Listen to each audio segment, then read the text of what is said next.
Great. Hi, everyone, and welcome to the session, How to Get Involved with the Pulmonary Fibrosis Foundation. We're so happy that you could join us today. I'm Kate Gates. I'm the Vice President of Advocacy and Programs for the Pulmonary Fibrosis Foundation. During today's session, we're going to hear from a number of volunteers about their experiences volunteering with the Pulmonary Fibrosis Foundation. First, Ephraim Avocado is going to have a conversation with Sam Curtin and Mark McCormick about the support group and PFF ambassador programs. Then I'm going to talk about Cindy Chandler about advocating with the Pulmonary Fibrosis Foundation. And finally, Jake Medding is going to talk with Lucas Selke about his experience fundraising with the Pulmonary Fibrosis Foundation. At the end of all of our presentations, we're going to have time for questions from the audience. You can submit your questions using the Q&A tab to the right of the video screen. There's sort of a picture of it up there on the screen. Don't wait till the end. Please submit your questions throughout so we can have an idea of what kind of questions you all have.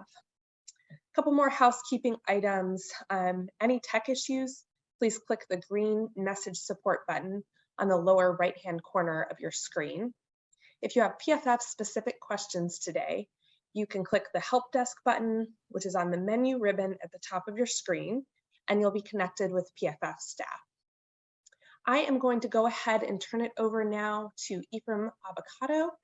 He's going to give some more background on the PFF ambassador and the support group programs.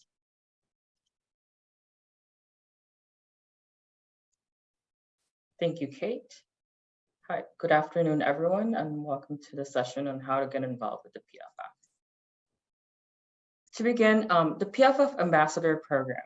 So the PFF Ambassador Program encourages and empowers patients, caregivers, and lung transplant recipients to become spokespeople of the community. They attend support group meetings, fundraising events, advocacy events, and many other events on behalf of the Pulmonary Fibrosis Foundation. PFF Ambassador shares a message of hope and inspiration to those affected by pulmonary fibrosis. And then we have the PFF Support Group Network. There are more than 150 support groups throughout the United States. Currently, many of them are meeting virtually, but our support group leader network provides a forum for pulmonary fibrosis support group leaders to interact, exchange ideas, and discuss best practices. Launched in 2012, the network assists leaders in gaining the knowledge and resources to establish or host a support group.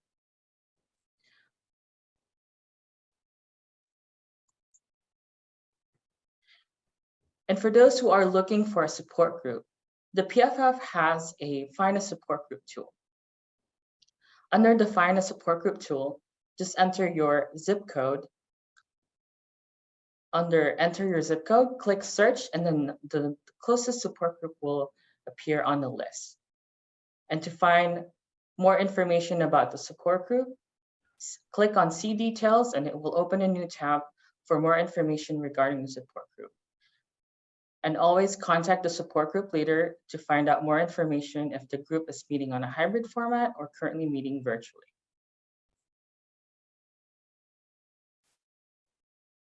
And then the PFF has 4 PFF-led support groups. We have PFF Voices, which is a general support group for anyone in the community. We have PFF Caring Conversations, support group for those who are caregivers in the community. The Lung Transplant Community Support Group, which is support group for those who are looking to be transplanted and post-transplant patients. And then we have PFF Colloquium, a support group for those who are Spanish speakers in the community. These groups meet at 1 p.m. Central Time on a designated time using the same link for each meeting.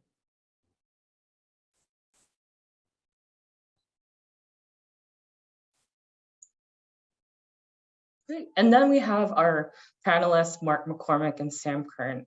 I'd like to welcome Sam and Mark to introduce themselves. Hi, I'm Mark McCormick, and I'm a support group leader out of Denver, the National Jewish Health group out in Denver, which is where I was diagnosed. So I was diagnosed in 2012, and I've been a support group leader ever since. And a few years back, I joined the PFF Ambassador program. So I speak about PFF to different groups around the country. Thank you, Mark. Yep. Sam?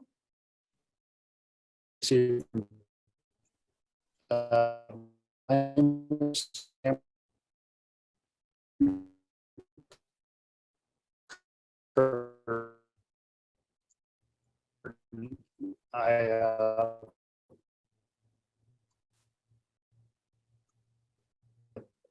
I live in Lake Anna, Virginia, and lead of supporting the pandemic. We still meet virtually today, and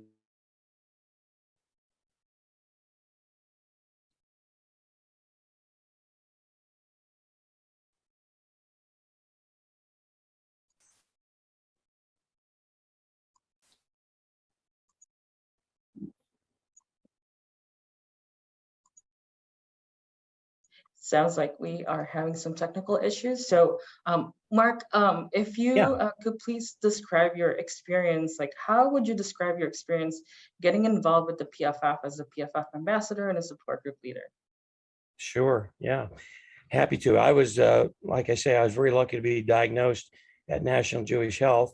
I lived in Denver at the time, and I joined a support group the same week I was diagnosed, which really made a big difference for me.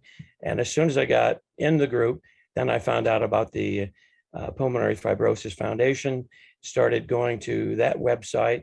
There's just tremendous amount of tools and information. And so as a support group leader, we used PFF all the time, still do. And that's kind of how I became aware of the ambassador program. I called for a PFF ambassador to come and talk to our group in Denver about the transplant process. There was an ambassador at the time that was 3 years out. He was 3 years post-transplant. So he traveled down to our group, met with us for that afternoon. It was one of the best presentations, one of the best meetings we ever had. And so when I found out just how great this program was, I sent in kind of a question, how to get involved with that. So then I found out there's a training session that goes on.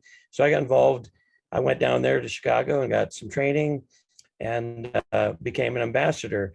This was a few years back. And ever since then, whenever I have an opportunity to tell anybody about, kind of educate them on what the PFF is, because I still get brand new members that come into my support group. I get people that just know of our support group and send me emails, and they're always asking questions about, where's a support group near me? Can you tell me more about this topic or that topic? So I always tell them, your best bet right now is to get to the PFF and it's Pulmonary Foundation, Pulmonary Fibrosis Foundation.org. And in that, you're going to see all kinds of information. You can click on links for what Ephraim just said, finding a support group near you. You can find medical trials near you or anywhere. You can find out just anything that you can think of about this disease, pulmonary fibrosis, as well as other related diseases in the ILD umbrella, which is interstitial lung disease. So I just became aware of PFF almost immediately when I got diagnosed in 2012. And I've been using the PFF and I've been part of the PFF ever since. It's just the only organization that has such a comprehensive set of tools available to everybody in the country.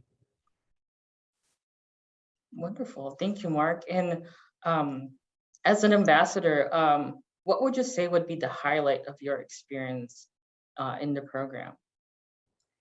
I guess the highlight is meeting a group, talking with a group. Early on, before COVID, you actually met face to face.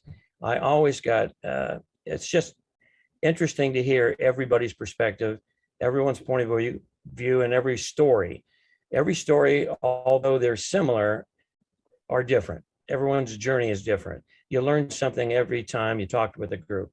And I believe they learn something in return, because you end up talking with so many different people and sharing information. So my biggest reward, I guess, is just meeting all the different groups. And now it's online, and I've had very great meetings online as well as in person. Zoom is a great way to go. And my last group I talked about the transplant process, and I got all kinds of great feedback, because since I went through transplant myself now, I was able to share not only the joys of a transplant and all the positives that come with it, but I shared a lot of the negatives, the recovery process, the road to recovery. It's not just rainbows and whatever good news. There's some bad news to it. Everyone's going to run into some roadblocks, and I shared with them what those roadblocks were. Now I'm 18 months out and I'm doing great. So I get good feedback saying they like to hear both the good and the bad of all these things. They just don't want to hear, "Oh, I'm off oxygen now and life couldn't be better," because it's an individual decision to go do this, and it is an important decision. So they need to hear some of the pluses and minuses.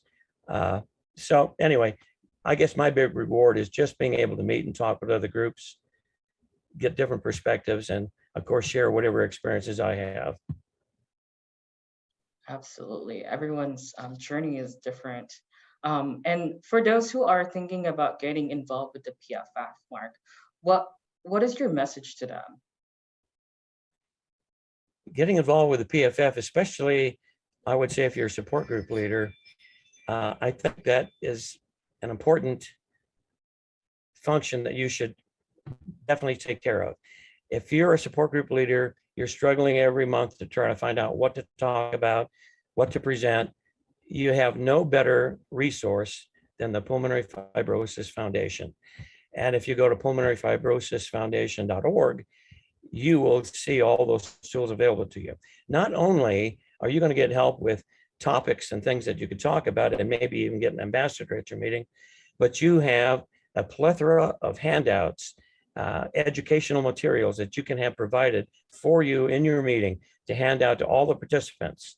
There's bracelets like this, and there are all kinds of pamphlets, how to use oxygen, how to travel with oxygen.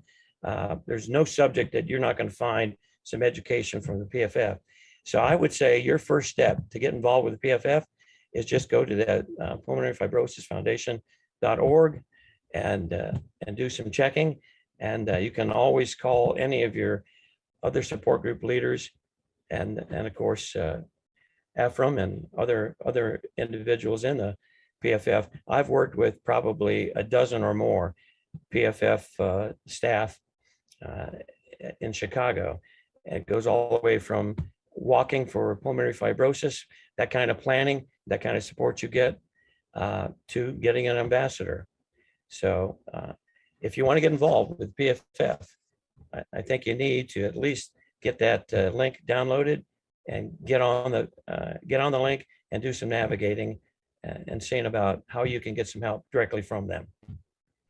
Absolutely. Thank you, Mark. And it looks like we have Sam back. Sam, if you could, in a few minutes, what is a highlight for you in your experience as ambassador? I think the highlight as an ambassador for me has been the number of people I've got to meet. I have met people literally all over the country and never left my living room. That I started as an ambassador in 2020, so it was during the height of the pandemic. The pandemic was just coming on, and the foundation gave me the opportunity to meet so many people that were on a same or similar journey to mine. That it was kind of a blessing, not just for me, but I hope it was for them also. I don't think it was a curse. Absolutely. Thank you, Sam. Wonderful.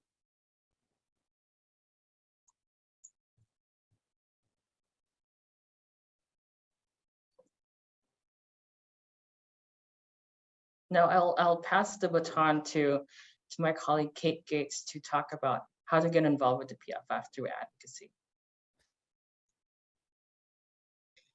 Great. Thank you, Ephraim, and thank you, Mark and Sam, for sharing your experiences. I think talking about just the opportunities to get to meet more people really resonates with me. I think that that's one of the best parts of being involved with the PFF at all.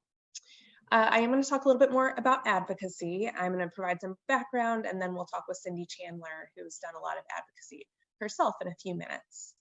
So what do we mean by advocacy? There are different things we can mean. We're really talking about communicating with public officials, so often senators or members of the House of Representatives, sometimes agency officials, about issues that affect the pulmonary fibrosis community, so things that are important to patients and caregivers and their families. There are two main areas where the PFF focuses its advocacy efforts. One is on advocating for funding for pulmonary fibrosis research at the federal level. There are two large ways that pulmonary fibrosis research is funded at the federal level. First of all, through the National Institutes of Health, which is the world's largest public funder of medical research. And then there's also a program through the Department of Defense, where they provide funding for diseases that affect members of the military, their families, and veterans. And we receive millions of dollars in funding for pulmonary fibrosis research through that program as well. So that's a core area of focus, making sure that we're getting funding through the federal government for pulmonary fibrosis research. The next big area is access to oxygen. Unfortunately, we know that many patients do not have the oxygen that they need. They don't get the amount or the type or the services that they need. We've been working closely with other organizations such as the American Lung Association and American Thoracic Society on improving patients' access to oxygen. And we've developed 4 pillars that will help to drive oxygen reform, help to improve patients' access. I'm not going to read through all these, but just quickly, the first is making sure that supplemental oxygen is patient-centric. We want a patient bill of rights to make sure that care is really meeting the needs of patients. We want access to liquid oxygen, which is a very important option for high flow patients and is not available in almost any areas of the country anymore. We want access to respiratory therapy services. So oxygen is complex and it needs a professional who understands it to work with patients so that they're using it correctly. And so we want reimbursement for respiratory therapists. And finally, we need good documentation so we make sure patients are actually getting what the doctor orders. And actually, there's a great opportunity right now. If you are an oxygen user, or you used to use oxygen, or you care for someone who does, you can go to pulmonaryfibrosis.org/advocacy, and you can actually sign on to a petition that's in support of these 4 pillars that I just talked about, so that you can tell your members of Congress how important it is that patients receive the oxygen that they need. If you don't use oxygen or have never used oxygen, you can still go to this website, you can sign up, you'll get alerts about other petitions, about ways to reach out to your members of Congress, and also about Hill Day. We have a Hill Day once a year where you get to talk with your members of Congress. It's been virtual the past few years and it'll be virtual again in 2023. So sign up for alerts and you'll find out when Hill Day is happening. I am going to go ahead and welcome Cindy now. Sorry. There we go. Great, thank you. Hi, Kate. Thanks, Cindy, for joining us. Hi. Glad to be here. Sorry? I'm glad to be here. Great, great. Can you just go ahead and introduce yourself quickly and tell us a little bit about what's your connection with pulmonary fibrosis? Well, as Kate told you, I'm Cindy Chandler. I'm coming to you from Rochester, New York, where we have a medical facility that is a patient care center, and we work closely with them. I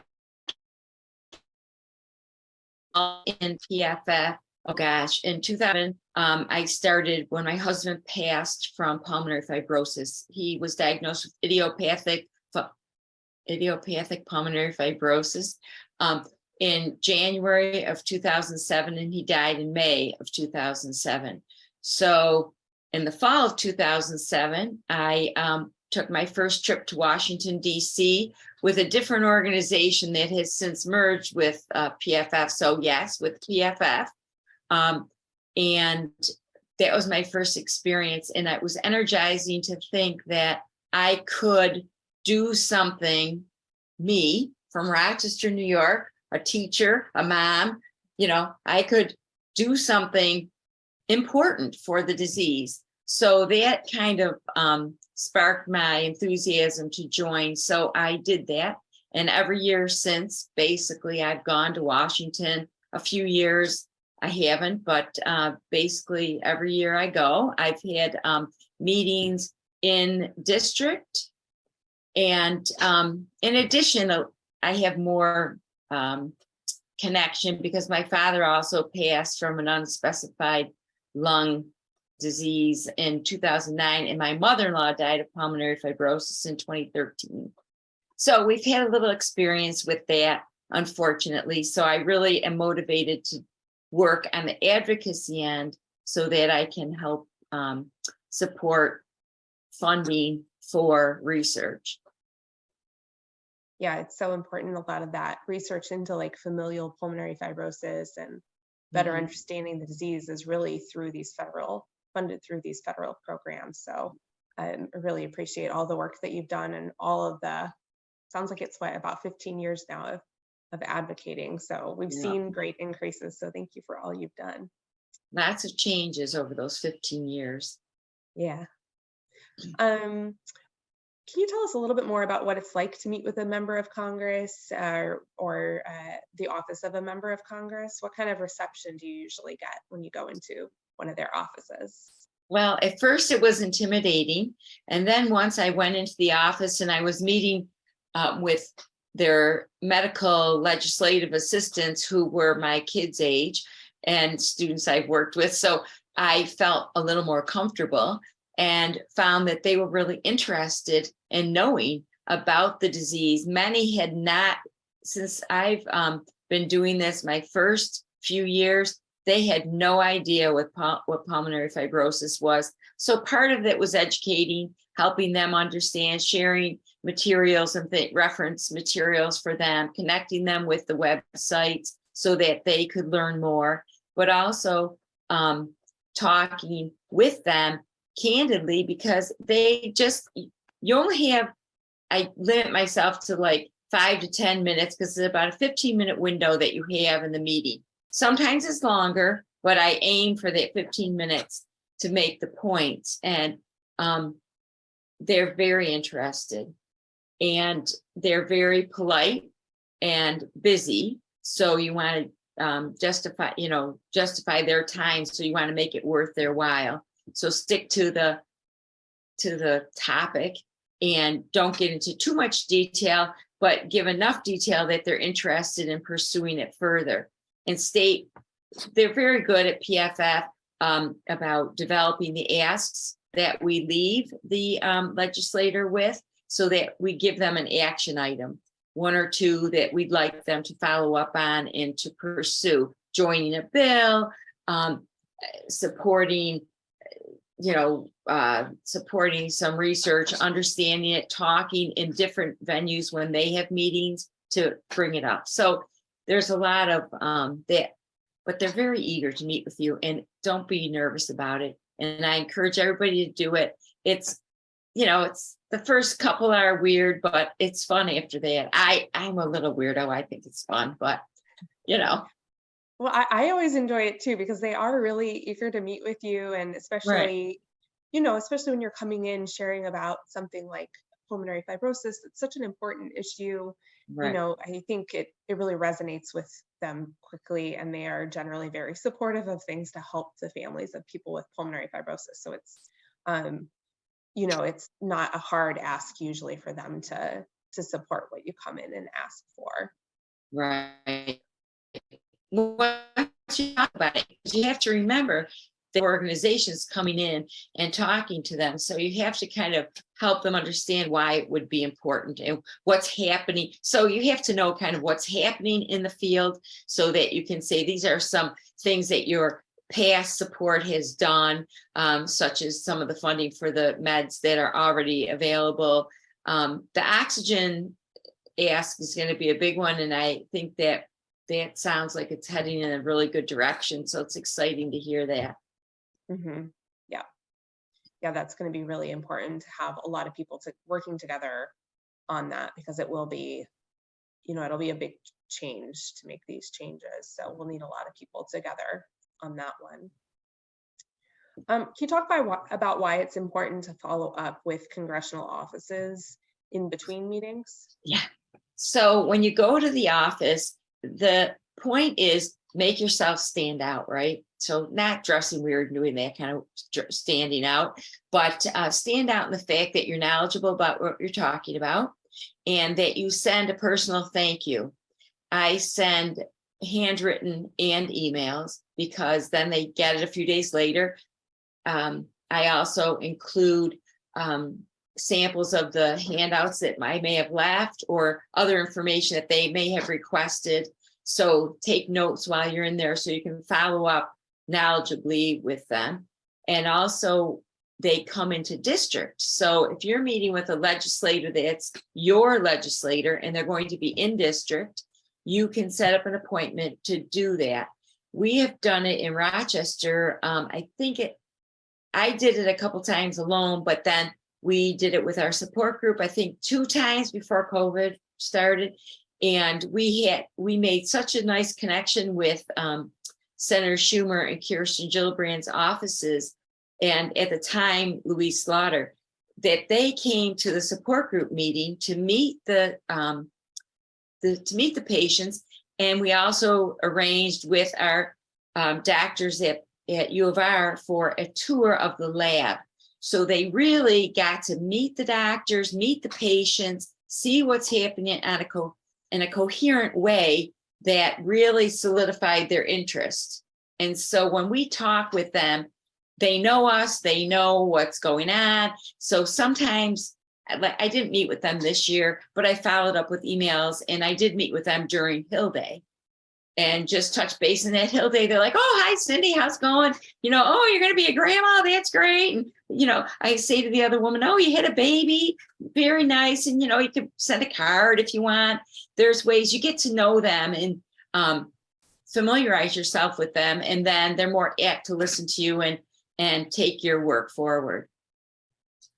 Yeah, definitely. I mean, that's the ideal. If you can really sort of get to have some sort of relationship with the staff, then they, they remember you. And when something comes up, then they're like, oh yeah, this sounds like something for Cindy, or I'll make sure that this gets through. So that's really the ideal. I think even smaller things, just starting out with like sending emails and that kind of thing after you meet with people is really useful. And that's how you build up to that. I don't know if I've asked you this before. Have you used the on our website, the sort of automated form to send alerts to your members of Congress? Have you used that, Cindy? I have, and I've shared it with the support group and with, I run the golf tournament. So I've sent it to that group, that mailing list to say, could you please sign on to this? I don't know how much response we've gotten, but I do that. And I also, because knowing the issues, I will also send a personal email to say, oh, you received that, but where I stand with this, and thanks so much for your continued support. We have all these people that are benefiting from your work. So I really be complimentary, thanking them for their work and how much progress they've supported so far. That's great. Have you found the tool pretty easy to use? Yes, extremely easy. I've also gone in and add a little bit of my personal experience to remind them who I am, and also to give them a link. I think the thing that it's unfortunate to say, but I think the thing that really catches their attention is when they realize that there is no cure. And that it's like, oh, and then I go to people. I've gone into the meetings before with our one of our support group, original support group leader who has since passed away. She put together a book of patients that have passed. So I will bring that book and show them, these are all the people of your constituents. These families have been impacted. So that's a good way to make the connection also, to show them the impact. For sure. Yeah. So for people just getting started, again, going to that pulmonaryfibrosis.org/advocacy, and you can start out, you can use that real easy platform. You don't have to like look up your members of Congress email or anything. It's right there. So really encourage that. Perfect, easy, and it gets the word out. Yeah. Great. Well, I thank you so much, Cindy. We'll be back in a little bit to answer questions. If anyone has any questions on advocacy or how to get involved or anything, please start putting those in. I will now hand it over to Jake so he can talk with Lucas about fundraising. Thanks, Kate. As for those of you who don't know me, my name is Jake Medding. I am the annual fund director at the Pulmonary Fibrosis Foundation. I am joined by my good friend Lucas Selke, who will be talking to you about his involvement with the PFF. We're going to begin with going over what does funding support for the Pulmonary Fibrosis Foundation. And at the core of the issue, it supports our mission, which is to accelerate the development of new treatments and ultimately a cure for pulmonary fibrosis.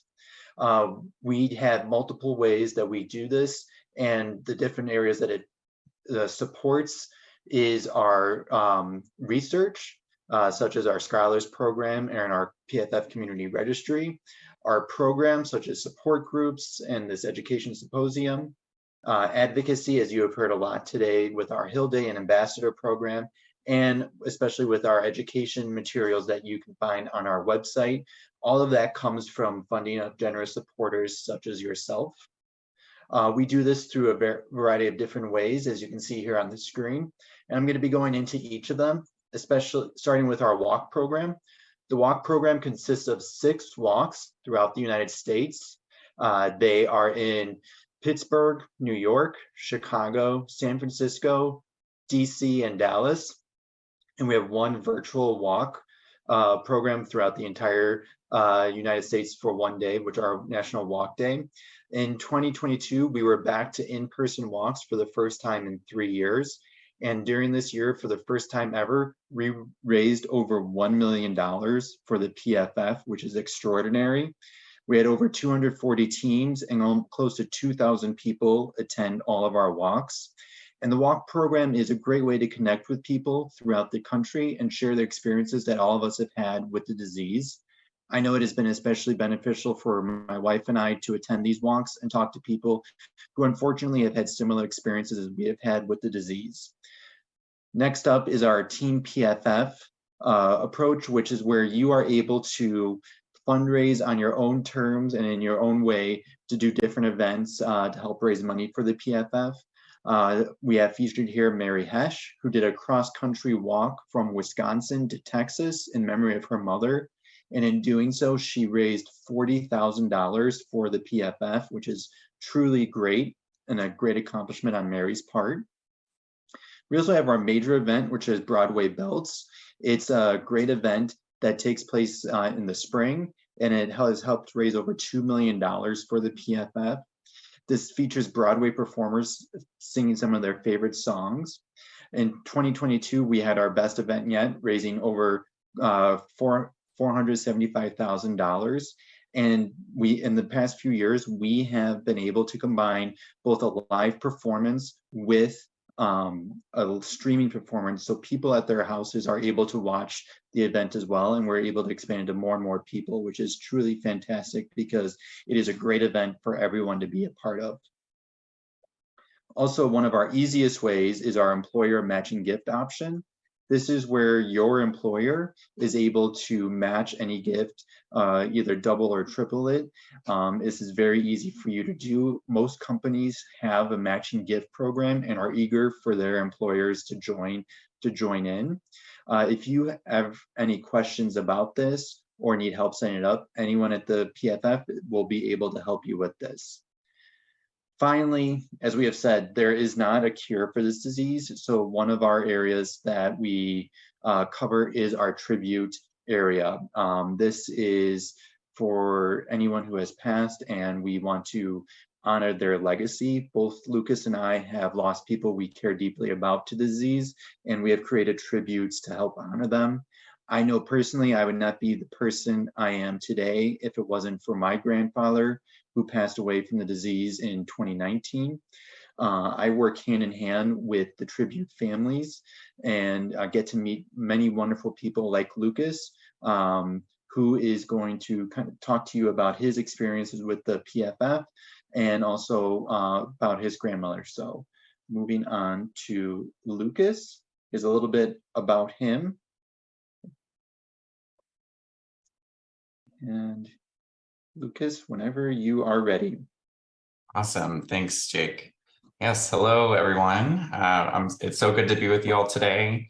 Again, my name is Lucas Elke, and I have the privilege of talking with you all about my involvement with the Pulmonary Fibrosis Foundation and how that started.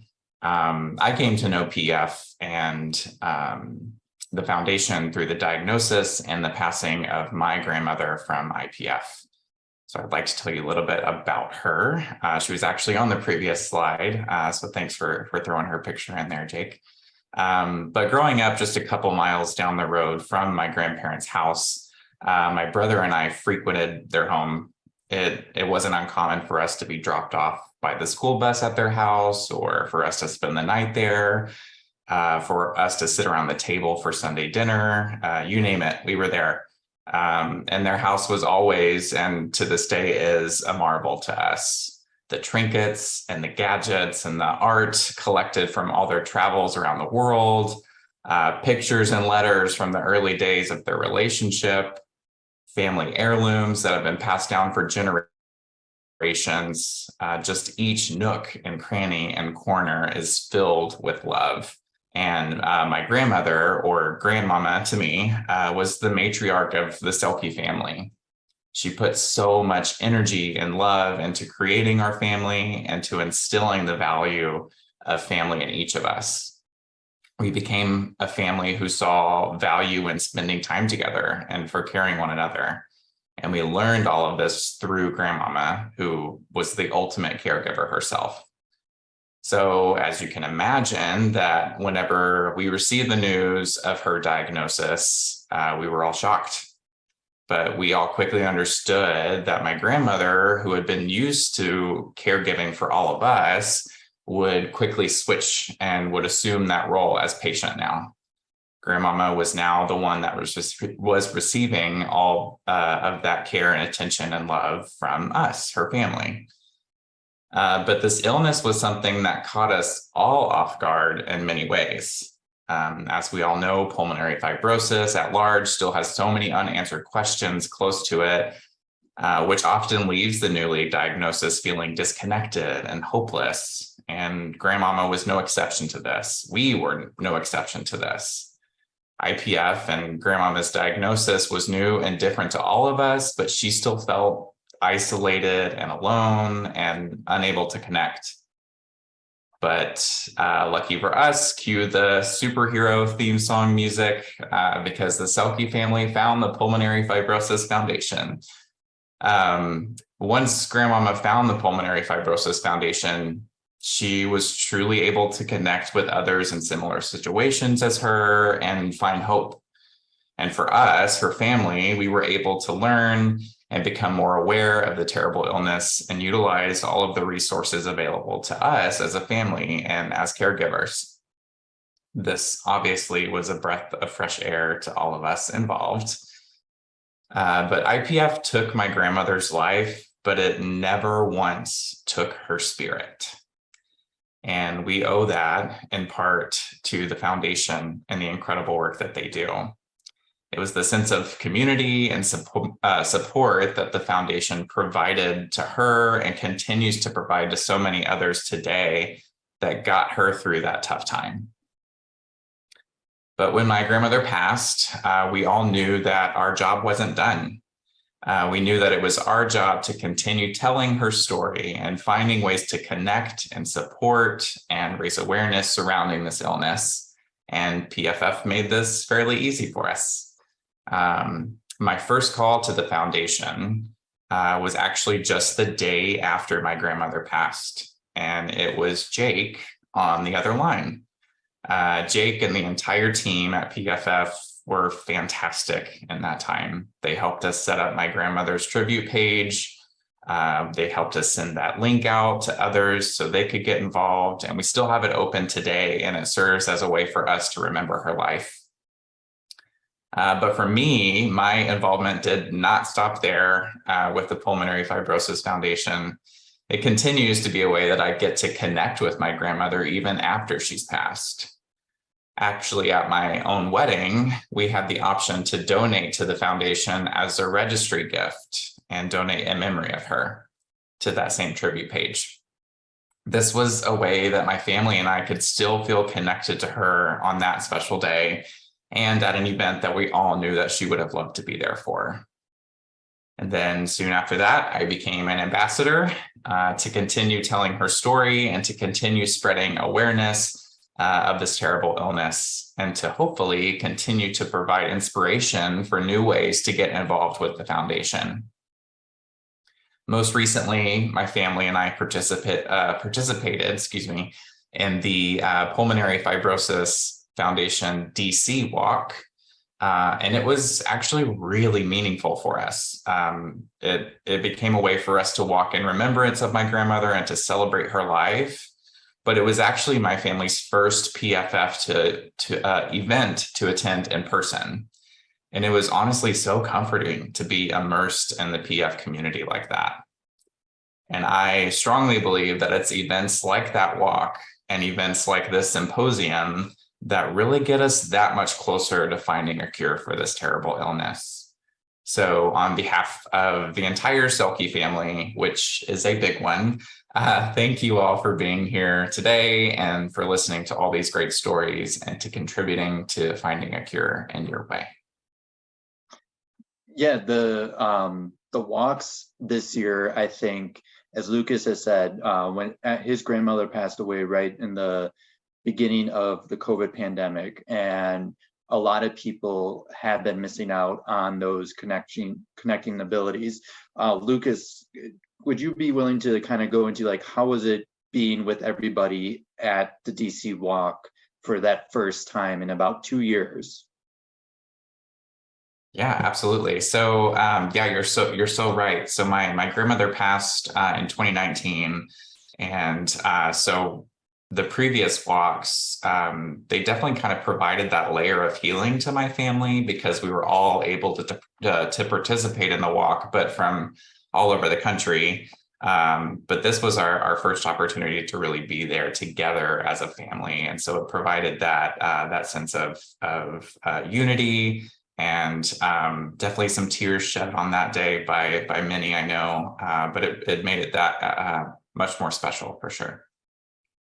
Yeah, I know personally, I deal a lot with the tribute program, and most people generally unfortunately have the same experience of they don't know much about the disease when their loved one is diagnosed. And for me and my family, we first heard about this when my father-in-law was diagnosed in 2015. And the pulmonologist at that time literally said to my mother-in-law and wife, don't do any research because you're not going to like what you find. And so they didn't.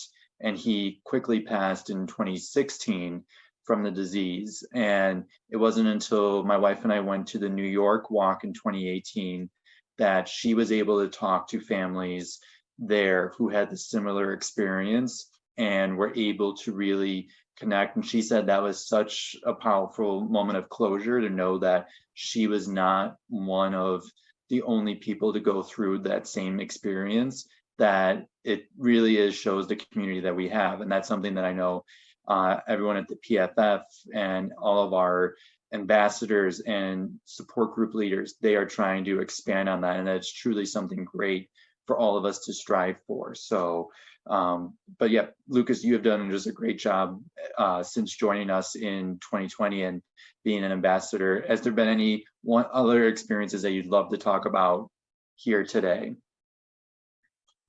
Well, when you were kind of going through all of the different events and ways to get involved, I was kind of realizing that we've touched quite a few of those areas. And so I will continue to make the plug for the walk and for Broadway Belts and all the other great ways to get involved, just because they're Yeah, they're great ways to continue raising awareness, and to if you have lost someone or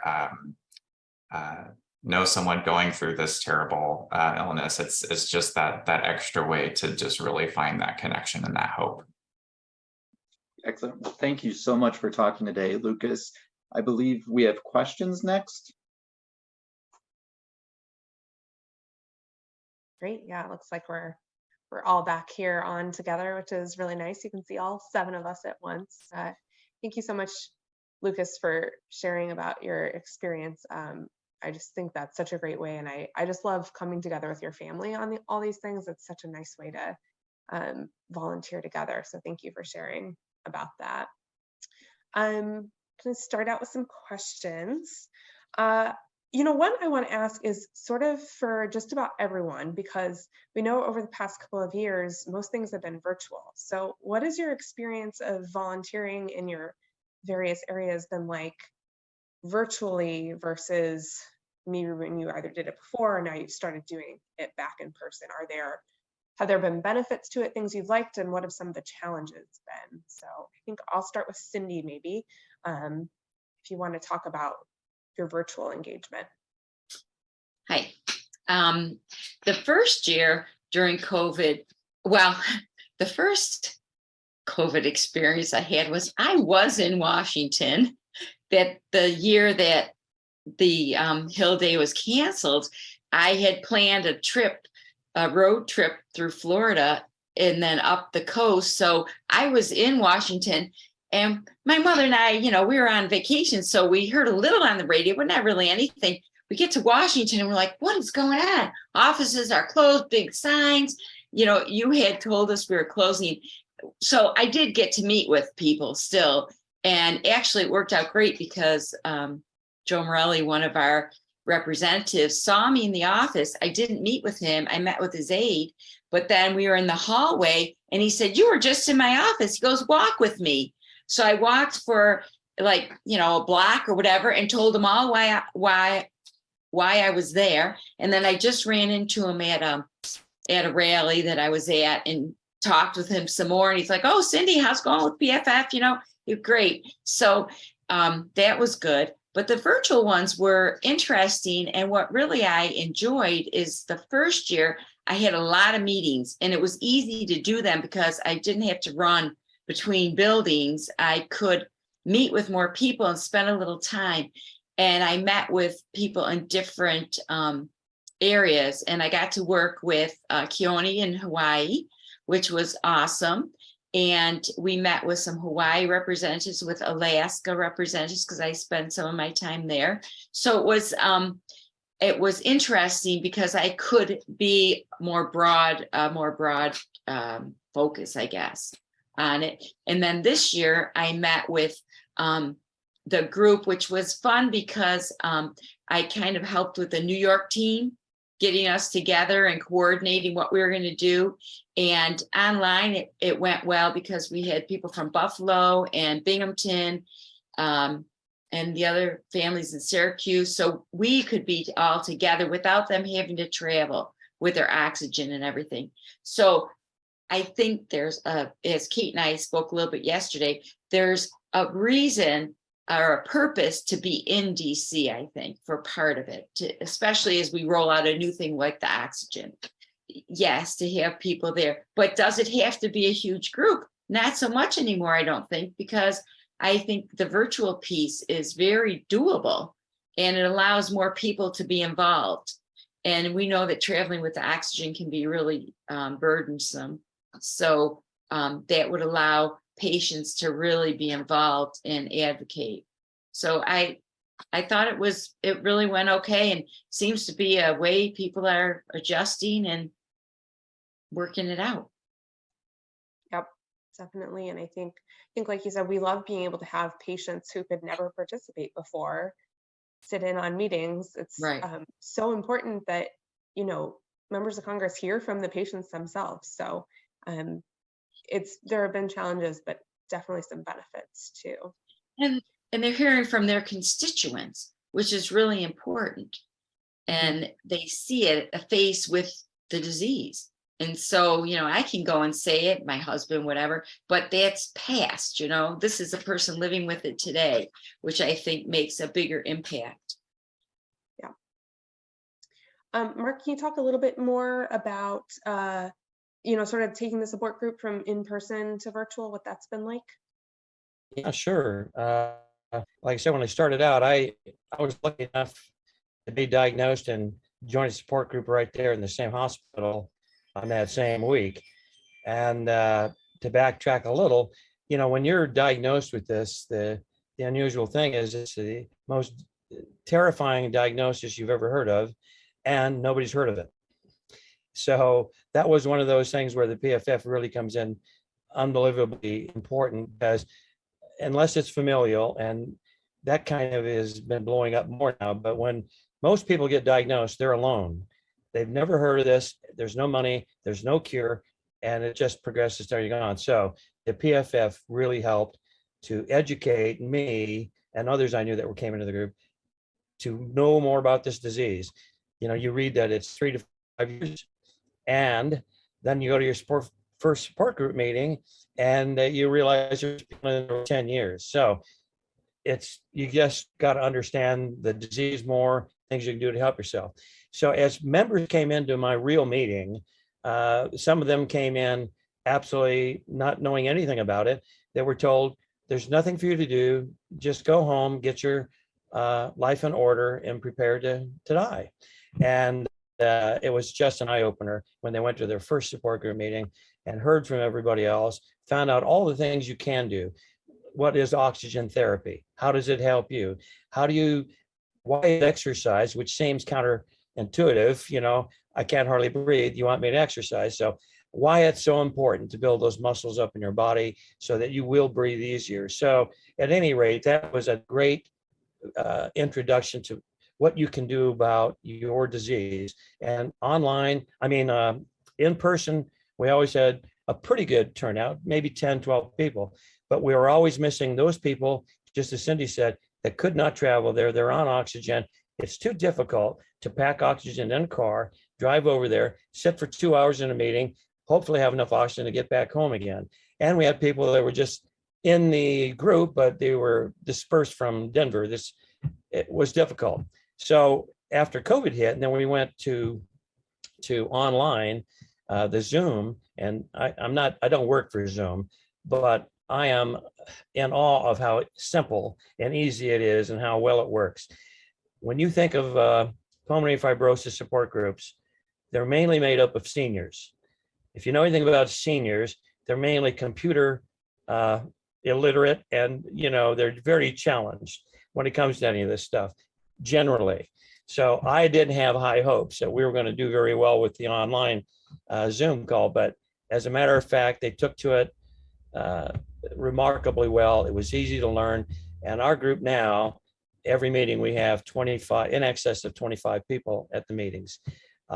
So even when we can go back face to face at some point, I don't think we'll ever get away from the Zoom. We'll try to have a hybrid combination of face to face and Zoom, because you just reach out to more people. And I've got people all over the country, people I've talked with over the phone or been to their groups. They want to join in on our group meeting. And so there's a website for that. And they join in on these meetings that I have just in Denver. So can't say enough about the positive aspects of virtual meetings. And of course, the PFF, they have virtual meetings that you can go to directly with them. They've made it just very easy for everybody to get the information they need, instead of just being told, go home and get ready to die, which unfortunately, a lot of folks, that's exactly what they've been told. Yeah, that's, there's so much more. So that's a great message. Thanks, Mark. Sam, I'm not sure if Sam's audio is working. Can we see if, Sam, are you able to talk? I am going to do my best, Kate. Give it your best shot. Yep, we can hear you. Yeah. Anything to add on the virtual meetings? I would add, I would echo something that Cindy and Mark both said. We started out the New Coffee Among Friends group purely as a virtual meeting, and We reached people who were not able to reach the foundation otherwise, or who hadn't found a support group that was the right home or the right way to get involved. So I agree with what Mark said. Hybrid is the way of the future, and we intend to keep the virtual component. Our challenge is just the opposite. We have to figure out a way to integrate an in-person component for those who do want to gather. Great. Kate, can I Go just, ahead. I'm butting in, I'm sorry, but our support group in Rochester, I don't know if Mark met Mary, but we did a little tutorial for some of our people with a little thing. And so Sam, that might be helpful for you, for people that aren't familiar, to maybe put together a little tutorial that you can send them in an email that'll help them learn how to do the mechanics of it. Yeah, that's a great idea. We are just about out of time. Actually, I did want to ask Lucas though.